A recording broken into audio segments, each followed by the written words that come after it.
Hello friends, competitors academy channel पर आप सभी का स्वागत है।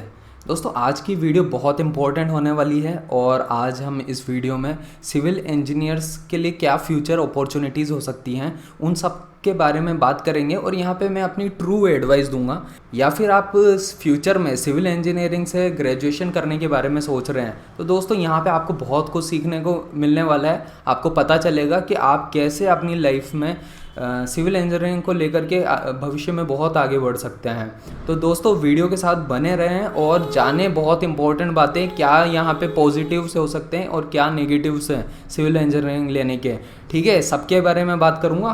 अभी वीडियो शुरू करते हैं। तो दोस्तों, आज की वीडियो में मैं बताना चाहता हूँ कि जो लोग सिविल इंजीनियरिंग लिए हुए हैं वो 4 साल का डिग्री का कोर्स करते हैं। ठीक है, अब 4 साल में क्या होता है कि जनरली स्टूडेंट का जो एटीट्यूड है वो इस तरीके का है कि वो 4 साल है ना मौज मस्ती और इन सब में मोस्ट ऑफ द टाइम अपना टाइम पूरा कर देता है और वो कोई स्किल नहीं लेता है। ठीक है, सिविल इंजीनियरिंग की किसी तरीके की स्किल नहीं लेता है। रीज़न क्या है? अब यहाँ पे रीज़न दोस्तों यही है कि student most of the time जो है वो यही सोचता है कि 4 साल के बाद देखेंगे ना, 4 साल के बाद देखेंगे प्राइवेट जॉब के बारे में हो, चाहे गवर्नमेंट जॉब के बारे में हो या किसी भी तरीके की अदर फील्ड के बारे में। बट वो इतने कोशिश नहीं है कि उनको अगर 4 साल के बाद में ही एक अच्छी जॉब चाहिए तो उसके लिए यार तैयारी भी उसी तरीके की होनी चाहिए। ठीक है, अब ये कैसे हो सकता है दोस्तों? फर्स्ट ईयर तो चलो माना कि फर्स्ट ईयर में तो काफ़ी मौज मस्ती सब कुछ होता है, नए फ्रेंड्स बनते हैं, सब कुछ होता है। लेकिन जब आप सेकंड ईयर में आते हैं तो आपका कुछ मोटो क्लियर हो जाना चाहिए कि आपको आगे फ्यूचर में करना क्या है। ऐसे भी लोग हो सकते हैं जिन्होंने सिविल इंजीनियरिंग गलती से ले ली, और कुछ लोग ऐसे हो सकते हैं जिनको बहुत मज़ा आता है सिविल इंजीनियरिंग में लेकिन उनको पता नहीं कि उनको किस फील्ड में जाना है। क्योंकि सिविल इंजीनियरिंग में तो बहुत सारी चीज़ें हैं, यहाँ पे आर्किटेक्चरल वर्क भी होते हैं, प्रोजेक्ट मैनेजमेंट भी होते हैं, बहुत सारे ऐसे सब्जेक्ट और टॉपिक्स हैं दोस्तों जो है ना, मतलब 99% जो आपको पढ़ाया जाता है वो साइड पे इम्प्लीमेंट नहीं होती है चीज़ें। तो ऐसी प्रॉब्लम्स आपको बाद में फेस होगी। तो उसके लिए जो है इस वीडियो में मैंने काफ़ी सारी बातें बताई है जिसको आप एज अ टारगेट बना सकते हैं अगर आप सिविल इंजीनियरिंग से ही करना चाह रहे हैं। ठीक है, तो अब हम क्या क्या करें? तो इसमें देखो दोस्तों, जो जनरली परसेप्शन है वो सब मैंने इंक्लूड किया है कि जो स्टूडेंट है वो यही सोचता है कि यार मैं गेट के एग्ज़ाम की तैयारी कर लूँगा, थर्ड ईयर आएगा या फाइनल ईयर आएगा, उसका थर्ड फाइनल ईयर कंप्लीट हो जाता है, वो कुछ खास गेट की तैयारी कर नहीं पाता है। मैं जो भी बात बोल रहा हूँ यहाँ पे एक एवरेज स्टूडेंट के पॉइंट ऑफ व्यू से बोल रहा हूँ। ठीक है, तो गेट के एग्ज़ाम में उसको एक अच्छा खासा स्कोर कार्ड लाना पड़ता है, तब उसको जाकर के PSU में जॉब्स मिलती है या फिर उसको जो है अच्छी IITs या NITs से जो है MTech करने की अपॉर्चुनिटी मिल पाती है। तो दोस्तों ऐसे टाइम पे जो है उसको जो है मैं ये पर्सनली एडवाइस देना चाहता हूँ, अगर आप गेट, ठीक है, गेट का एग्ज़ाम हुआ, इंजीनियरिंग सर्विसेज का एग्ज़ाम हुआ या कोई गवर्नमेंट जॉब के अगर आप तैयारी करना चाहते हैं तो आप पहले ही डिसाइड कर ले कि आपको भविष्य में यही करना है और आप अपनी तैयारी को उसी वे में सेकंड या थर्ड ईयर से ही, और मैं तो यही कहूँगा आप सेकंड ईयर से ही थोड़ा थोड़ा उसको स्टार्ट कर दें। देखिए, अगर आप जो है गवर्नमेंट जॉब और ये गेट वाले सेक्शन को लेकर के बहुत ज़्यादा हाईली मोटिवेटेड हो ना कि आपको MTech करनी है, गेट के थ्रू MTech होगी, और MTech होगी तो MTech के बाद में PhD और लेक्चररशिप की अपॉर्चुनिटी बनती है। एक साइड तो वो बन जाती है, दूसरी साइड ये बनती है कि अगर आप MTech करते हो तो आपको कंसल्टेंसी की जॉब्स मिल सकती है। कंसल्टेंसी फर्म वो होती है जो आर्किटेक्चरल वर्क कर रही है, डिज़ाइन वर्क कर रही है, इस तरीके के ऑफिस वर्क कर रही है। जनरली सिविल इंजीनियर को एज मजदूर की तरह देखा जाता है कि वो ज़्यादातर जो है साइट इंजीनियर की तरह वर्क करता होगा, लेकिन दोस्तों ऐसा नहीं है। MTech करने के बाद उसके पास ऐसी क्वालिटीज़ रहती हैं कि वो स्ट्रक्चरल इंजीनियरिंग या जियो टेक्निकल इंजीनियरिंग के थ्रू जो है डिज़ाइन फील्ड में जा सकता है। तो उसको बड़े बड़े बिग स्ट्रक्चर्स की डिज़ाइन करने का मौका मिलता है, लेकिन वो हर किसी को मौका नहीं मिलता है। उसके बाद भी ये बात का ध्यान रखें, उसके बाद भी काफ़ी सारी प्रॉब्लम्स उसको फेस करनी पड़ती है। इतना आसानी से अच्छी कंपनियों में सिलेक्शन नहीं होता है, क्योंकि हर जगह आप जब भी देखोगे तो अच्छी कंपनियां क्या मांगती है, वो एक्सपीरियंस मांगती है। अब एक्सपीरियंस आपके पास होता नहीं है, एक्सपीरियंस भी नहीं होता है, आपके पास कुछ स्किल्स भी नहीं होती है। तो दोस्तों मैं यहाँ यही बताना चाह रहा हूँ कि अगर आप गेट के थ्रू जो है PSU जॉब्स के लिए देख रहे हैं तब तो ठीक है, तब तो आप अपनी तैयारी को अच्छा रखें। लेकिन दोस्तों तैयारी करोगे कैसे? तो दोस्तों मैं यही कहूँगा कि सेकंड थर्ड ईयर में ही जो है आप टाइम वेस्ट किए बिना किसी भी अच्छी कोचिंग के नोट्स को खरीद लें, या फिर कोई अगर ऑनलाइन कोर्स मार्केट में अवेलेबल है जिसका भी जो भी अच्छी कोचिंग्स हैं उनसे कर लें कोर्स को। क्योंकि दोस्तों ये जो आप कॉलेज में पढ़ते हो ना, वो तो सिर्फ आप एग्ज़ाम पास करने के लिए पढ़ते हो, ये बात तो बिल्कुल क्लियर है, ये सबको पता है। लेकिन जो एग्ज़ाम ओरिएंटेड तैयारी होती है ना, कॉम्पिटिशन की तैयारी होती है, जैसे फॉर एग्जांपल जैसे गवर्नमेंट जॉब्स में दोस्तों जैसे जूनियर इंजीनियरिंग की पोस्ट निकलती है, ठीक है, ये कई सारी स्टेट्स में भी निकलती है। एसएससी भी कंडक्ट कराता है सीपीडब्ल्यूडी की पोस्ट जो है, या फिर एमईएस में जो पोस्ट मिलती है, जैसा कि मेरा सिलेक्शन जो है सीपीडब्ल्यूडी में हुआ था। तो इसके अलावा भी मेरा काफ़ी एग्ज़ाम्स में हुआ। तो दोस्तों इसी तरह से असिस्टेंट इंजीनियरिंग की भी पोस्ट है। तो दोस्तों इससे रिलेटेड मैंने पिछली वीडियो में भी बताया हुआ है, जिसमें मैंने ये बता रखा है कि सीपीडब्ल्यूडी का जो एग्ज़ाम था वो मैंने कैसे क्रैक किया था, ठीक है। इसके अलावा अगर हम देखें तो इंजीनियरिंग सर्विसेज एक डाइवर्स टाइप का एग्ज़ाम है, उसके लिए थोड़ा पढ़ाई ज़्यादा करनी पड़ती है, ये बिल्कुल क्लियर बात है। लेकिन जब आप इंजीनियरिंग सर्विसेज एग्ज़ाम की तैयारी करते हो ना, तो आपको जो है ना बहुत सारे सब्जेक्ट कवर करने होते हैं, और हर एक सब्जेक्ट पे अच्छी कमांड होनी चाहिए।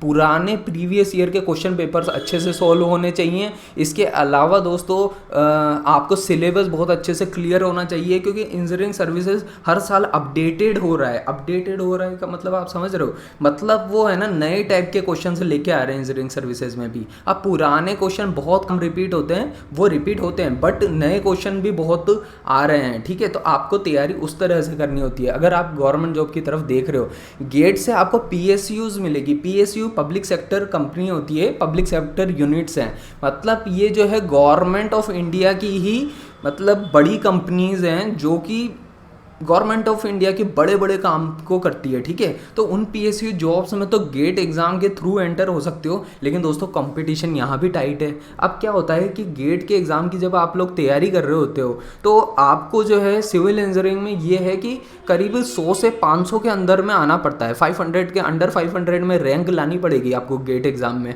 अगर आपको पीएसयू जॉब्स में सेलेक्ट होना है तो, ठीक है। इसके अलावा दोस्तों अब मैं आपको थोड़ा प्राइवेट जॉब्स के बारे में बता देता हूँ। एक्चुअली प्राइवेट जॉब्स को जो है ना बहुत गलत तरीके से भी देखा जाता है। ऐसा नहीं है कि प्राइवेट जॉब्स सारी बुरी है, लेकिन दोस्तों अगर आपको मज़ा आता है सिविल इंजीनियरिंग में, या आप सोचते हो आपकी कोई डीप डिज़ायर है, आप फ्यूचर में कुछ करना चाहते हो, तो प्राइवेट जॉब्स में जाने से पहले मैं यही कहूँगा दोस्तों उसके इंटरव्यू की अच्छी तैयारी करें।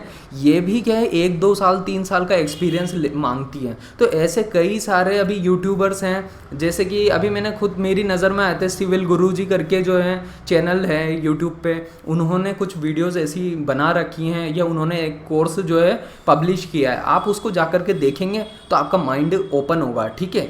और इसके अलावा सिविल साइट विजिट है, दीपक कुमार का चैनल है, बहुत सारे यूट्यूब चैनल हैं जो कि सिविल इंजीनियरिंग से जुड़े हुए हैं। तो आप इनको जा कर के देखें, इनसे समझें, इनसे जानें कि प्राइवेट सेक्टर में अगर एंटर होना है तो भैया कौन कौन सी ऐसी रिक्वायर्ड स्किल्स हैं। एक्चुअली सिविल इंजीनियर साइट पे जाता है तो करता क्या है भाई, पहले पता तो हो। हम किताबों में तो जो पढ़ते हैं और जो साइट पे होता है उसमें बहुत डिफरेंस होता है, तो वो डिफरेंस समझाने सिखाने वाला कोई तो हो। तो जब लोग सिखा रहे हैं समझा रहे हैं तो अपनी लर्निंग पे इन्वेस्ट करो। अच्छी देखो, कभी भी लर्निंग पे अगर आप इन्वेस्ट करते हो ना तो वो कभी वेस्ट नहीं होती है। अपनी जब आप पढ़ाई कर रहे हो ना, आप अपनी बुक्स को खरीदते हो, तो उनको जब पढ़ते हो तो उसको अगर पढ़ने का तरीका इस तरह से रखोगे कि आपको भविष्य में काम आएगा। काम किस वे में आएगा कि कुछ अलग हटके करने के लिए काम में आएगा। मतलब आप बड़े सिविल इंजीनियरिंग से रिलेटेड कंसल्टेंसी खुद की स्टार्ट करोगे तो आपकी नॉलेज बहुत डीप होनी चाहिए, ठीक है। नॉट जस्ट कि आपको जो है पर्टिकुलर सेगमेंट से काम चल जाएगा, आपको बहुत डिफरेंट फील्ड का ज्ञान होना चाहिए। आर्किटेक्चर का भी होना चाहिए, सर्वेइंग का भी होना चाहिए, डिज़ाइनिंग का भी होना चाहिए, एग्जीक्यूशन का भी होना चाहिए, मैनेजमेंट भी आना चाहिए, बहुत सारी चीज़ें हैं, ठीक है। तो वो सीखनी पड़ेगी। तो प्राइवेट जॉब्स के अलावा अगर मैं देखूं तो सिविल इंजीनियरिंग में क्या अपॉर्चुनिटी बनती है कि बिजनेस की भी एक अच्छी खासी अपॉर्चुनिटी बनती है, या फिर स्टार्टअप की एक अपॉर्चुनिटी बनती है। देखो दोस्तों, स्टार्टअप्स को में जो है एक फ्यूचर पोटेंशियल की तरह देखता हूँ, ठीक है। अब देखो आप किन कॉलेजेस से हो ये मुझे नहीं पता है, ठीक है। सब कॉलेजेस का अपना अपना लेवल होता है। कुछ होते हैं गवर्नमेंट कॉलेजेस जहाँ पे तो बहुत कुछ हो नहीं रहा है, नहीं प्राइवेट में भी बहुत कुछ हो रहा है, लेकिन कुछ अच्छी यूनिवर्सिटीज़ है जैसे आईआईटीज़ हैं या एनआईटीज़ हैं, वहाँ के प्रोफेसर्स थोड़ा प्रमोट करते हैं कि आप लाइफ में कुछ करो, कुछ अचीव करो, ठीक है। दोस्तों ऐसे कॉलेजेस में होता क्या है, जैसे आईआईटीज़ एनआईटीज़ में बड़े बड़े स्टार्टअप है ना ऑलरेडी चल रहे होते हैं। स्टार्टअप का एक तो ये मतलब नहीं होता है कि आपने कोई सिर्फ सॉफ्टवेयर बना लिया या है ना आपने कोई एप्लीकेशन बना ली उसको जो है लॉन्च कर दिया, सिर्फ हमेशा यही नहीं होता है। स्टार्टअप का पहले तो आप डीप मीनिंग समझे, हर एक चीज़ के अपने इंपॉर्टेंस है उसको समझिए।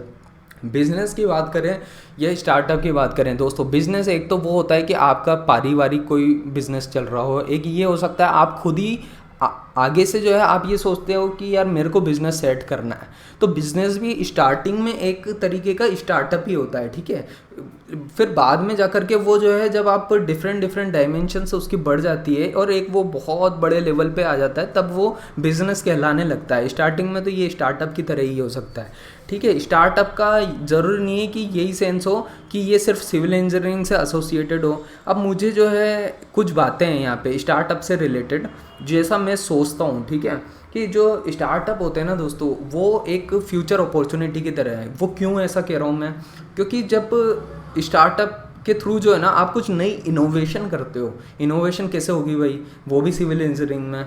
तो दोस्तों जैसे हमारा जो आने वाला टाइम है ना वो है एनवायरमेंटल सस्टेनेबिलिटी का टाइम है, ठीक है। तो इसमें हमको पता है कि किस तरह से हम एनवायरमेंट रिलायंट जो है बिल्डिंग्स बना सकते हैं, मतलब एनवायरमेंट को लेकर के जो है ना ग्रीन बिल्डिंग्स का कॉन्सेप्ट है, ठीक है। एनवायरमेंटल को लेकर के न्यू कोडल प्रोविजंस आएंगे, ठीक है, उस तरीके की बिल्डिंग्स बनेगी। जैसे है ना आईएस कोड होता है ना, तो आईएस कोड में भी इस तरीके के कुछ एनवायरमेंट रिलेटेड कोड्स हैं, ठीक है। तो उनको जाके आपको पढ़ना होगा, उनके थ्रू जो है न्यू तरीके की एप्लीकेशंस आएगी।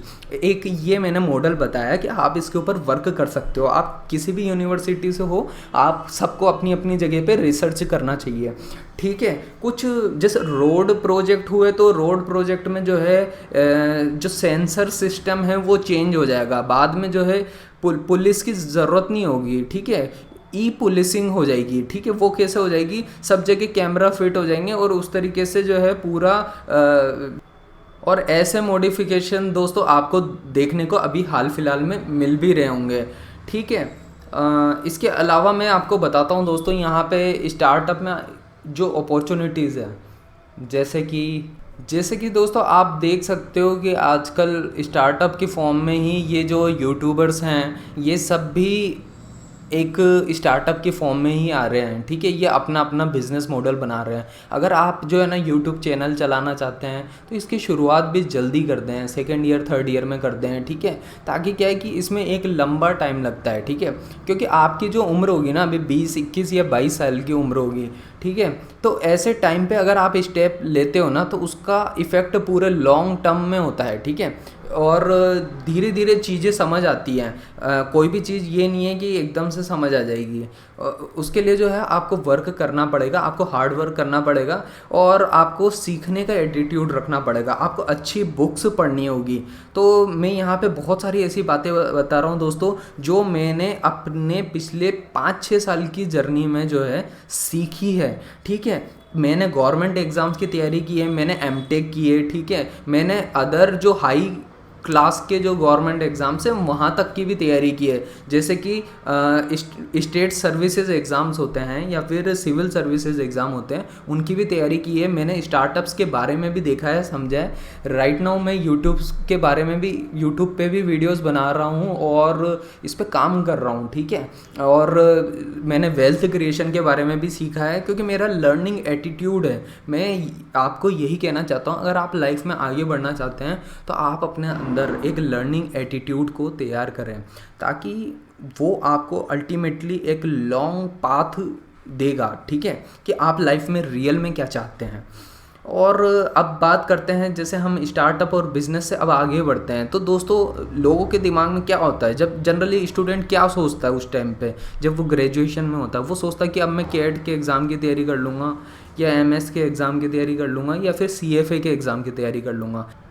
अगर दोस्तों आप कैट और एमएस एग्ज़ाम के थ्रू जो है अपना करियर बनाने के बारे में सोच रहे हैं, तो आप इस बात का ध्यान रखें कि दोस्तों यहाँ पे कंपटीशन है, काफ़ी है, लेकिन आपकी लाइन बिल्कुल चेंज हो जाती है। जैसे अगर आप कैट के एग्ज़ाम की तैयारी कर रहे हैं तो जनरली क्या होता है कि अगर कैट का एग्ज़ाम ना एक मतलब ड्यूअलिटी है इसकी। एक तो ये है कि अगर आप सिविल इंजीनियर हैं, उसके बाद में आपने कैट का एग्ज़ाम फाइट किया, देन आप एमबीए करने के लिए किसी आईआईएम में चले गए। और देखिए दोस्तों, आपको जाना है तो दिमाग में विज़न होना चाहिए कि आपको आईआईएम में ही जाना है, ठीक है। और अच्छी आईआईएम यूनिवर्सिटीज़ और टॉप मैनेजमेंट कॉलेजेस से डिग्री करनी है। ये नहीं कि कोई भी कचरा छाप जो है कॉलेज से एमबीए कर ली, उसका कोई मतलब नहीं बनता है। ऐसे में आपकी क्लर्क से ज़्यादा नौकरी नहीं लगेगी, वो क्लर्क टाइप की नौकरी लगेगी। तो आप जो है अगर एमबीए करना है तो एटीट्यूड यही रखें कि अच्छे कॉलेज से एमबीए करना है, ठीक है। और वहाँ पे जाके जो है आपकी सिविल इंजीनियरिंग, या तो एक तरीका ये है कि अगर आप किसी भी कंपनी में काम कर रहे हो तो फिर सिविल इंजीनियरिंग की ज़रूरत नहीं पड़ेगी, मतलब सिर्फ मैनेजमेंट की ही आपकी एक फील्ड बन जाएगी और आपकी फाइनेंस से रिलेटेड ही साइड बन जाएगी। आप सिविल इंजीनियरिंग शब्द आपकी लाइफ से बाहर हो जाएगा। लेकिन दोस्तों दूसरी टाइप ये है कि आप सिविल इंजीनियरिंग के थ्रू जो है आप लेकिन दोस्तों दूसरी टाइप ये है कि आपने मान लो कैट के थ्रू एमबीए कर ली और उसके बाद में आप ऐसी कंपनी जो कि सिविल इंजीनियरिंग से रिलेटेड काम कर रही है उसमें सेल्स में एग्जीक्यूटिव मैनेजर या ऐसे पोस्ट पे भी काम कर सकते हो, ठीक है। तो आप सिविल इंजीनियरिंग के टच में भी रहोगे और आपके पैकेज बढ़ने की संभावनाएं भी बहुत ज़्यादा होगी। इसके बाद हम बात करते हैं दोस्तों एमएस के बारे में। तो दोस्तों एमएस एक डिग्री है, तो ये जो है फॉरेन यूनिवर्सिटीज़ मोस्टली क्या है, अगर बात करें हम तो ये यूरोप में या फिर आप यूरोप की यूनिवर्सिटीज़ में अगर आप अप्लाई करना चाहते हो तो एमएस एक अच्छा ऑप्शन है। और ये होती कैसे, तो टॉफेल नाम से एक एग्ज़ाम होता है, जीमेट का एग्ज़ाम होता है। इसके थ्रू आपको जो है स्कॉलरशिप प्रोवाइड की जाती है और आपको यूरोपियन यूनिवर्सिटीज़ में एडमिशन मिल जाता है इजीली एमएस करने के लिए। ये भी एक तरीके की मास्टर्स डिग्री है दोस्तों, और किसी पर्टिकुलर सेगमेंट में की जाती है। इसके बारे में भी आप जो है ज़्यादा से ज़्यादा सर्च करें, यूट्यूब पे जाने, अलग अलग लोगों से पता करें कि क्या होता है, ठीक है, ताकि आप फर्दर रिसर्च करना चाहते हो। फॉर एग्जांपल सिविल इंजीनियरिंग में आप और डीप में रिसर्च और एनालिसिस करना चाहते हो, जो कि यूरोपियन कंट्रीज़ की यूनिवर्सिटीज़ में काफ़ी अच्छे से होता है, ठीक है। तो एमएस एक बहुत अच्छा ऑप्शन हो सकता है, एक अच्छी लाइफ भी हो सकती है यूरोप में। इसके अलावा दोस्तों मैं जब प्राइवेट सेक्टर के बारे में बात कर रहा था तो मैं ये बताना भूल गया कि प्राइवेट सेक्टर के थ्रू जो है आप गल्फ़ कंट्रीज़ में भी जो है एज अ सिविल इंजीनियर आप एंटर कर सकते हैं और वहाँ पे आपको काफ़ी अच्छा पैकेज और वो काफ़ी जल्दी मिल सकता है, ठीक है। तो गल्फ़ से जुड़ी हुई कंपनीज़ के बारे में जाने, ठीक है, वो उन कंपनीज़ को सर्च करो, आप वहाँ पे जाके आप इंटरनेट पे सर्च करो। और दोस्तों ज़्यादा से ज़्यादा ये किस तरीके की एक्टिविटीज़ करती है, किस तरीके के इंजीनियर्स इनको चाहिए, वो रिक्वायर्ड स्किल आप या तो इंटरनेट का यूज़ करके जो है लें, यूट्यूबर्स से लें डिफरेंट, या फिर आप जो ये स्किल प्रोग्राम चल रहे हैं इनसे लें। आपको पता होना चाहिए स्किल प्रोग्राम किस तरीके के चल रहे हैं। जो साइट इंजीनियर है उसके पास कौन कौन सी क्वालिफ़िकेशंस होनी चाहिए, जो आर्किटेक्चरल इंजीनियर है उसके पास कौन कौन सी क्वालिफ़िकेशन होनी चाहिए, या कोई प्रोजेक्ट मैनेजर है, प्रोजेक्ट इंजीनियर है, इनके पास क्या क्वालिटीज़ होती हैं। तो आप इन सबको देखें, समझें और अपना विज़न क्लियर कर रहे हैं कि आप लाइफ में क्या करना चाहते हो क्लैरिटी के साथ। मेन तो मैं यही समझाना चाह रहा हूँ आपको, क्योंकि सिविल इंजीनियर्स जो है बहुत बुरी हालत भी देखी है मैंने, और लोगों की ये हालत है कि 10-10, 15-15 हज़ार में जो है नौकरी करने पर विवश हैं सिविल इंजीनियर। ये बहुत बड़ी बुरी स्थिति है। हालांकि वो मेहनत बहुत करते हैं, उसके बाद भी उनको तनख्वाह नहीं मिल पाती है क्योंकि उनके पास कहीं ना कहीं स्किल्स की कमी है। और विज़न एक आदमी जो होता है ना, मतलब एक इंसान जो है ना, उसके अंदर बहुत पोटेंशियल होता है और वो अपने उतने पोटेंशियल तक पहुंच नहीं पाता है क्योंकि उसको सही पाथ नहीं मिल पाता है, ठीक है। तो ये पाथ मिलना बहुत ज़रूरी है कि उसको लाइफ में बढ़ने के लिए। तो आप जो है सही लोगों को सुने, सही अपनी कंपेनियनशिप बनाएं। अब ये CFA क्या भला है यार, बहुत कम लोगों ने इसके बारे में सुना है, ठीक है। तो दोस्तों ये एक स्टॉक मार्केट से रिलेटेड कोर्स होता है, मैंने इसके बारे में भी काफ़ी काम किया है, मैंने इसके ऊपर भी। तो दोस्तों इसमें होता यही है कि अगर आप अपना करियर जो है स्टॉक मार्केट, इन्वेस्टमेंट और ट्रेडिंग और इनसे रिलेटेड बनाना चाहते हैं, आप चाहते हैं कि आप जो है बड़ी बड़ी ऐसी फर्म्स में काम करें जो कि इन्वेस्टमेंट बैंकिंग का काम करती है, ठीक है। वो इन्वेस्टमेंट बैंकर्स जो हैं वर्ल्ड के डिफरेंट पार्ट में जा कर के जो है पैसों को इन्वेस्ट करते हैं और उस वेल्थ को बढ़ाने का काम करते हैं, जो कि ईयर ऑन ईयर बढ़ती जाती है। तो इसके लिए क्या करें आप, जैसे वारेन बफेट जैसे लोगों को सुने, या फिर आप जो है रे डेलियो नाम से कुछ लोग हैं, तो ऐसा उनके बारे में भी सुने, ठीक है। तो आपको पता चलेगा कि ये लोग क्या कर रहे हैं वर्ल्ड में, कैसे ये बिलियनियर बने हैं, तो आपको इन सब के बारे में पता चलेगा। दोस्तों ये वीडियो थोड़ी कॉम्प्लेक्स ज़रूर होगी, लेकिन मुझे उम्मीद है कि आपको बहुत सारी डायमेंशंस के बारे में पता चल रहा होगा। मैं चाहता हूं कि अगर आप प्राइवेट जॉब्स या ऐसे कुछ देख रहे हो तो वहां पे आप अपनी सॉफ्टवेयर स्किल्स को बढ़ाएं, या फिर आप अपने बिजनेस मॉडल्स के बारे में सोच रहे हो, सॉफ्टवेयर स्किल्स बढ़ाएं, जैसे ऑटोकेड सीखें। बहुत टाइम होता है आपके पास यार, आप स्टेट प्रो सीख सकते हो, ऑटोकेड सीख सकते हो, लेकिन दोस्तों इनको सिर्फ जस्ट बेसिक ABCD नहीं सीखनी है, हमको जो है बिल्कुल ऐसा आना चाहिए कि हम उसको प्रॉपरली जो है उस पर काम कर सकें, जो भी चीज़ हो। क्योंकि हर एक स्किल जो है ना, अगर स्किल में दम होता है तो पैकेज तो आपको अच्छा मिल ही जाएगा। मेरा पर्पस जो है आपको सिर्फ पैकेज या पैसे इतने मिल जाएं उतने मिल जाए इससे नहीं है, ठीक है। मेरा पर्पस ये है कि आप लाइफ में जो है कुछ ऐसा कर जाएं जो सिर्फ आपको फ़ायदा नहीं दे, पूरी दुनिया को फ़ायदा दे, सबको फ़ायदा मिले उसका, ठीक है। कुछ क्रिएट करके जाएं आप इस वर्ल्ड में, ठीक है, जिसकी वजह से जो है बहुत सारों को जो है फ़ायदा हो, बहुत सारे लोगों तक फ़ायदा पहुँचे, ठीक है। हाँ, मैं एक स्मार्ट हाउसिंग के बारे में भी बोल रहा था कि अगर आप स्टार्टअप या बिजनेसेस पे वर्क करना चाहते हैं तो स्मार्ट हाउसिंग भी एक फ्यूचर पर्सपेक्टिव से एक इम्पॉर्टेंट आइडिया हो सकता है। तो दोस्तों मेरा पर्पस जो है इस वीडियो को मैं यही बताना था कि सिविल इंजीनियरिंग के थ्रू जो है आप क्या क्या कर सकते हो। गवर्नमेंट जॉब्स बहुत सारी तरीके की निकलती हैं, आगे भी निकलती रहेंगी, ऐसा नहीं है, लेकिन क्या है कई लोग स्टैग्नेंट हो जाते हैं, सिर्फ गवर्नमेंट जॉब में मिल गई, अब तो भाई मैं राजा बाबू बन गया, अब तो मेरे को बस आराम से मेरी ज़िंदगी निकलेगी। तुम्हारी ज़िंदगी तो आराम से निकलेगी, वो बात ठीक है, हो सकता है, बिल्कुल पॉसिबल है कुछ, क्योंकि आपको उनके डीमेरिट्स नहीं पता है अभी, क्या क्या डीमेरिट्स हैं उन लोगों के जो इस तरीके के एटीट्यूड रखते हैं। बट दोस्तों जो है ना, आप लाइफ में कुछ क्रिएट नहीं कर पाओगे कि आप जिसकी वजह से लोगों को फ़ायदा हो सके, या आप कुछ करके गए इस दुनिया के लिए। तो दोस्तों मेरा यही कहना है कि आप कुछ ऐसा लाइफ में जो है पैशनेट जो है ढूंढें जिसकी वजह से जो है पूरी दुनिया को फ़ायदा हो, ठीक है। So we can contribute to change this world. तो यही मेरा मोटो है, इस पर्पस से ही मैंने जो है ये वीडियो बनाई है। ये एग्ज़ाम्स हैं, एग्ज़ाम आप कुछ भी फाइट करें, इनमें रास्ता कोई सा भी लेकिन दोस्तों आगे बढ़ने में अगर ये एनालिसिस आपको हेल्पफुल हो सकता है तो आप जो है इसको समझने की कोशिश करें। बहुत सारी ऐसी बातें हैं जो हम पूरे प्रोसेस में सीखते हैं। मैं एक्चुअली एक वीडियो में अपनी सारी मैंने जो कुछ सीखा है लाइफ में वो एक्सप्लेन नहीं कर सकता हूँ, बट मुझे उम्मीद है काफ़ी कुछ आपको पता चला होगा इस वीडियो से। तो दोस्तों अगर वीडियो पसंद आई हो तो सब्सक्राइब करें चैनल को और अपने दोस्तों के साथ शेयर करें। तो वीडियो को आपने अभी तक देखा दोस्तों, इसके लिए बहुत बहुत